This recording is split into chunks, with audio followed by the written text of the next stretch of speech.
Ano tingin nyo dito mga buddy? Action camera, 4K, hindi. Ito ang DDPi C60 dashcam.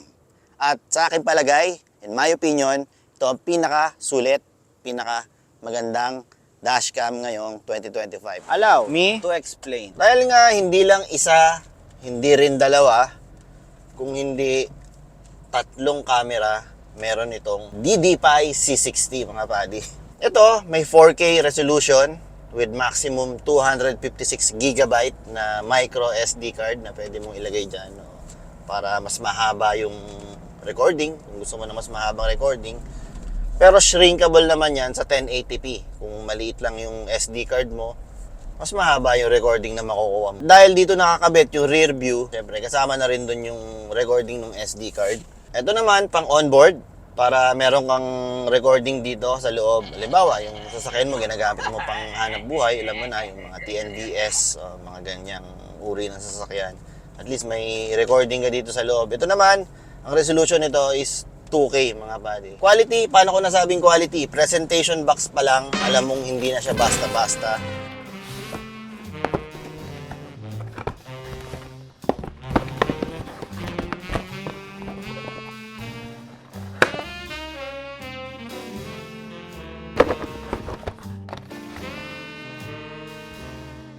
Yung quality ng plastic ng camera, akala mo mga action camera ngayon na mamahalin. No? Ito rin. Ganda rin, no? Di ba? Pakaganda. Sulit. Bakit sulit? Unang-una, ito lang naman ay may GPS lag. Gamit lang tong dashcam na to. Install mo lang to, may GPS lag ka na. Mamamonitor mo kung nasan yung sasakyan. Ito lang. Tinatrack niya lang to, yung camera. May GPS lag ka na. Pangalawa, tatlo nga ang camera mo. Meron kang dito, front view, rear view, saka yung sa onboard. Depende kung gusto mo pang ikabit yung onboard, kung personal mong gamit, kung ayaw mo ikabit, pwede namang hindi. Pero dun sa mga naghahanap buhay, gusto nang may recording, halimbawa, di ba? Pwede mo ikabit. Pangatlo, bumili ka lang ng dashcam, nagkaroon ka ng ADAS. Alam niyo ADAS, Advanced Driver Assistance System. Pinapaalalahanan ka niya kung umalis na yung sasakyan sa harapan mo. The vehicle ahead has started moving. Saka pinapaalalahanan ka niya kung pagod ka na, matagal ka na nagda-drive. Yun yung ADAS na meron tong dashcam na to. Diba? Sulit ka agad. Pang-apat, emergency lock. Ito yung feature nitong dashcam na to, na kapag na-aksidente ka, huwag naman sanang mangyari na pag na-aksidente ka, nabangga, or ano mang nangyari, may nabangga ka, na ikaw ay nabangga, kumukuha siya ng mga picture sa lahat ng camera. So lahat ng footage kukuha niya.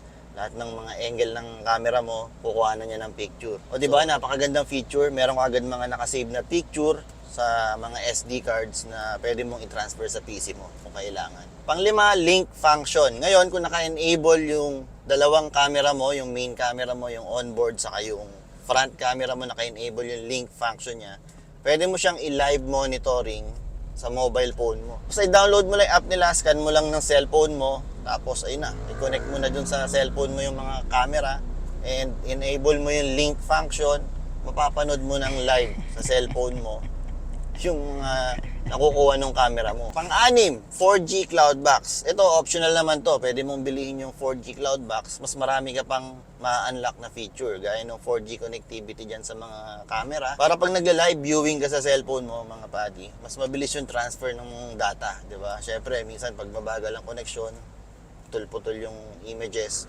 Ngayon, kung bibilin mo tong 4G, 4G Cloud Box, mas mabilis yung magiging ng camera. Ma-detect niya, may 4G cloud box ka, magpo-4G yung mga camera mo. So, mas mabilis yung transfer niya. At dahil nga cloud box, cloud, di ba? May mga cloud ngayon. Pwede ka mag-save ng mga photos, videos dun sa cloud. Gamit yung 4G cloud box mo. Di ba? Optional nga lang, pero at least, doon, available siya. Pang-pito, 24-hour live monitoring.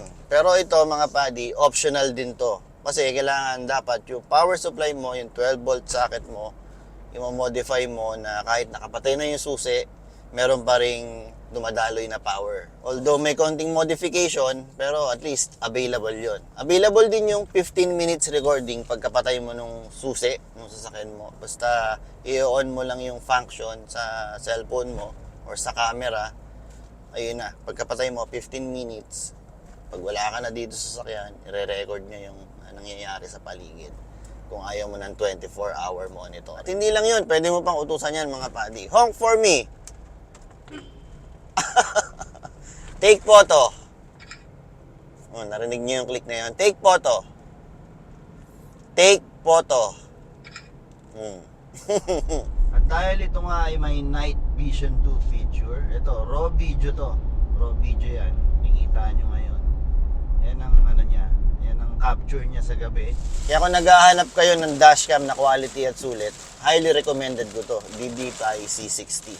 Mapa daily commute man yan, papuntang trabaho, o kaya road trip, o kaya sasakay nyo, gagamitin nyo sa hanap buhay, TNBS for example, i-click nyo na yung link sa description sa baba.